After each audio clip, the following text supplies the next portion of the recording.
ॐ पूर्णमद पूर्णमिदं पूर्णात् पूर्णमुदच्यते पूर्णस्य पूर्णमादाय पूर्णमेवावशिष्यते।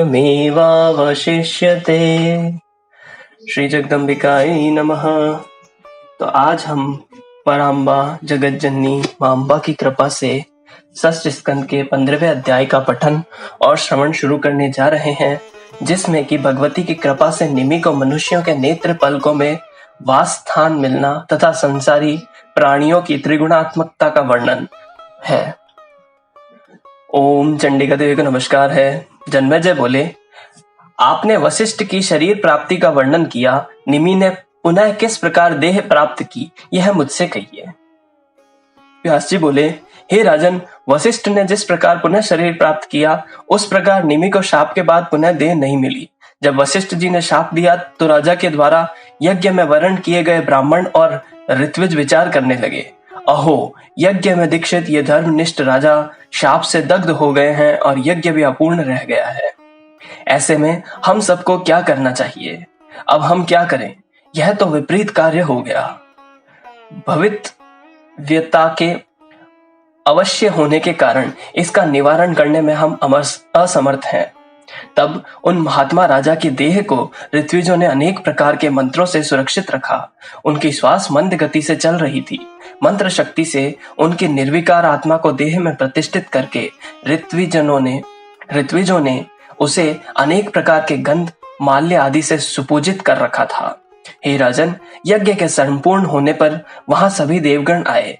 ऋत्विजों ने उन सबकी स्तुति की, जिससे वे बहुत प्रसन्न हुए। मुनियों के द्वारा राजा के विषय में समस्त बातों का जान लेने पर स्तोत्रों से संतुष्ट देवताओं ने दुखी मन वाले राजा से कहा, हे राजन, हे सुव्रत, हम प्रसन्न हैं, वर मांगिए। हे राजर्षि, इस यज्ञ के कारण आपको श्रेष्ठ जन्म प्राप्त हो सकता है। देव शरीर, मनुष्य शरीर अथवा आपके मन में जो इच्छा हो उसे आप प्राप्त कर सकते हैं। जैसे कि आपके पुरोहित वशिष्ठ मर्त्य लोक में सुख पूर्वक रह रहे हैं। उनके ऐसा कहने पर निमि की आत्मा ने परम संतुष्ट होकर उनसे कहा, हे श्रेष्ठ देवगण, सर्वदा विनष्ट होने वाली इस देह में रहने की मेरी इच्छा नहीं है। संपूर्ण प्राणियों की दृष्टि में मेरा निवास हो, जिससे मैं वायु रूप होकर समस्त प्राणियों के नेत्रों में विचरण करूं।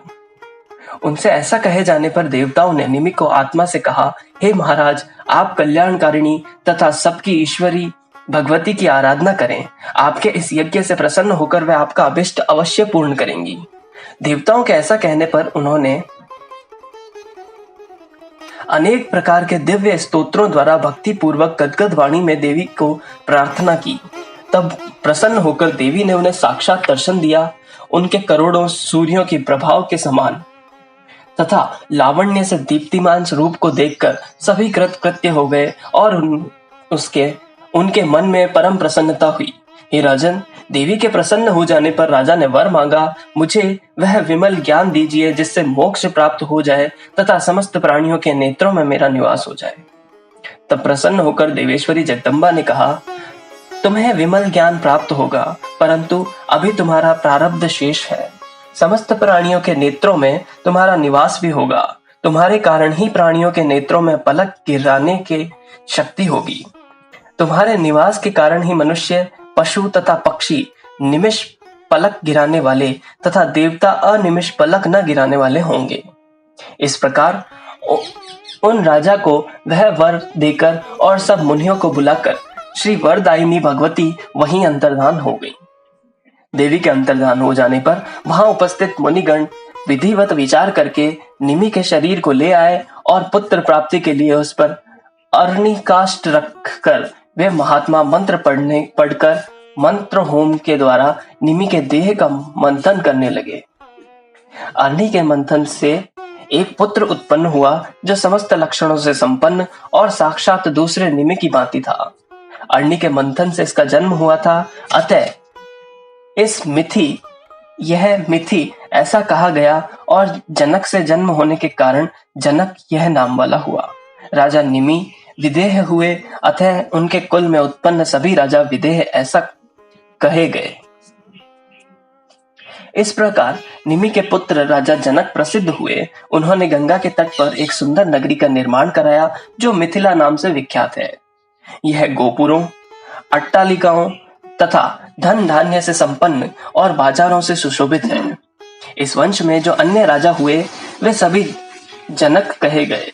वे सभी विख्यात ज्ञानी और विदेह कहे जाते थे। हे राजन, इस प्रकार निमि की उत्तम कथा मैंने आपसे वर्णन किया। शाप के कारण उनके विदेह होने को भी मैंने विस्तार से कह दिया। राजा बोले, हे भगवान, आपने निमि के शाप का कारण बताया। इसे सुनकर मेरा मन संशयग्रस्त हो और अत्यंत चंचल हो गया। वशिष्ठ जी श्रेष्ठ ब्राह्मण थे, राजा के पुरोहित थे और वे कमल योनि ब्रह्मा जी के पुत्र थे। तब राजा निमि ने उन मुनि को कैसे शाप दिया? निमि ने उन्हें गुरु और ब्राह्मण जानकर क्षमा क्यों नहीं किया? यज्ञ जैसा शुभ कार्य करने पर भी उन्हें क्रोध कैसे आ गया? धर्म का रहस्य जान करके भी इक्ष्वाकु वंश में उत्पन्न राजा ने क्रोध के वशीभूत होकर अपने ब्राह्मण गुरु को शाप क्यों दिया? व्यास जी बोले, हे राजन, अजितेंद्रिय प्राणियों के लिए क्षमा अत्यंत दुर्लभ है। विशेष रूप से सामर्थ्यशाली व्यक्ति का क्षमाशील होना इस संसार में दुर्लभ है। मुनि को चाहिए कि वह सभी आसक्तियों का परित्याग करने वाला, तपस्वी, निद्रा तथा भूख पर विजय प्राप्त करने वाला और योगाभ्यास में सम्यक रूप से निष्ठा रखने वाला हो। काम, क्रोध, लोभ और चौथा अहंकार, ये शत्रु शरीर में सदा विद्यमान रहते हैं जो सर्वथा दुर्ज्ञेय होते हैं। संसार में न पहले कोई व्यक्ति हुआ है, न इस समय है और न तो आगे होगा जो इन शत्रुओं को जीत सके। न स्वर्ग में, न पृथ्वी लोक में, न ब्रह्म लोक में, न विष्णु लोक में और न तो कैलाश में भी ऐसा कोई व्यक्ति है जो इन शत्रुओं को जीत सके। जो मुनिगण, ब्रह्मा जी के सभी पुत्र तथा अन्य श्रेष्ठ तपस्वी लोग हैं, वे भी तीनों गुणों से बंधे रहते हैं। तो मर्त्य लोक के मनुष्यों की बात ही क्या। कपिल मुनि सांख्य शास्त्र के ज्ञाता, योगाभ्यास परायण और शुद्ध चित्त वाले थे, किंतु उन्होंने भी देववश सगर पुत्रों को भस्म कर दिया। अतः हे राजन, कार्य कारण स्वरूप अहंकार से ही यह त्रिलोक उत्पन्न हुआ है, तो फिर मनुष्य उससे वियुक्त कैसे रह सकता है? ब्रह्मा, विष्णु और शिव भी त्रिगुण से बंधे हुए हैं। उनके भी शरीर में गुणों के पृथक पृथक भाव उत्पन्न होते हैं। जब एकमात्र सत्व प्रधान देवताओं की भी यह स्थिति है, तो फिर मनुष्यों की क्या बात? हे राजन, गुणों का संकर मेल सर्वत्र विद्यमान है। कभी सत्व गुण की वृद्धि होती है, कभी रजोगुण की वृद्धि होती है, कभी तमोगुण की वृद्धि हो जाती है और कभी तीनों गुण बराबर हो जाते हैं। वे परमात्मा निर्गुण, निर्लेप, परम अविनाशी, सभी प्राणियों से अलक्ष्य, अप्रमेय और सनातन है। उसी प्रकार वे परमाशक्ति भी निर्गुण, ब्रह्म में स्थित अल्प बुद्धि प्राणियों के द्वारा दुर्ज्ञेय, समस्त प्राणियों की आश्रय है। परमात्मा और पराशक्ति उन दोनों में सदा से ऐक्य है। उनका स्वरूप अभिन्न है। यह जानकर प्राणी समस्त दोषों से मुक्त हो जाता है। इस ज्ञान से मुक्ति हो जाती है। यह वेदांत का डिंडिम घोष है। जो यह जान लेता है वह इस त्रिगुणात्मक संसार से मुक्त हो जाता है। ज्ञान भी दो प्रकार का कहा गया है। प्रथम शाब्दिक ज्ञान बताया गया है। वह ज्ञान बुद्धि की सहायता से वेद और शास्त्र के अर्थ विज्ञान द्वारा प्राप्त हो जाता है। बुद्धि व्याभिन्नयक के अनुसार इस ज्ञान के बहुत से भेद हो जाते हैं। इनमें से कुछ ज्ञान कुतर्क से और कुछ सुतर्क से कल्पित होते हैं। कुतर्कों से भ्रांति की उत्पत्ति होती है और विभ्रम से बुद्धिनाश हो जाता है। बुद्धिनाश से प्राणियों का ज्ञान नष्ट हो जाना कहा गया है। हे राजन, अनुभव नामक वह दूसरा ज्ञान है जो दुर्लभ होता है। वह ज्ञान तब प्राप्त होता है जब उसके जानने वाले का संग हो जाए। हे भारत, शब्द ज्ञान से कार्य की सिद्धि नहीं होती, इसलिए अनुभव ज्ञान अत्यंत अलौकिक होता है। शब्द ज्ञान अंतःकरण के अंधकार को दूर करने में उसी प्रकार समर्थ नहीं है जैसे दीपक संबंधी वार्ता करने से अंधकार नष्ट नहीं होता। कर्म वही है जो बंधन न करे और विद्या वही है जो मुक्ति के लिए हो। अन्य कर्म तो मात्र परिश्रम के लिए होता है तथा दूसरी विद्या तो मात्र शिल्प संबंधी कौशल है। शील, परोपकार, क्रोध का अभाव, क्षमा, धैर्य और संतोष, यह सब विद्या का अत्यंत उत्तम फल है। हे भूपते, विद्या, तपस्या तथा योगाभ्यास के बिना काम आदि शत्रुओं का नाश कभी नहीं हो सकता। हे राजन, मन चंचल और स्वभावतः अति दुर्ग्रह होता है। तीनों लोकों में तीनों प्रकार के प्राणी उसी मन के वश में रहते हैं। काम, क्रोध आदि भाव चित्तजन्य कहे गए हैं। ये सब उस समय नहीं उत्पन्न होते जब मन पर विजय पा ली जाती है। हे राजन, इसलिए निमि ने मुनि को इस प्रकार क्षमा नहीं किया जिस प्रकार ययाति ने अपराध करने पर भी शुक्राचार्य को क्षमा कर दिया।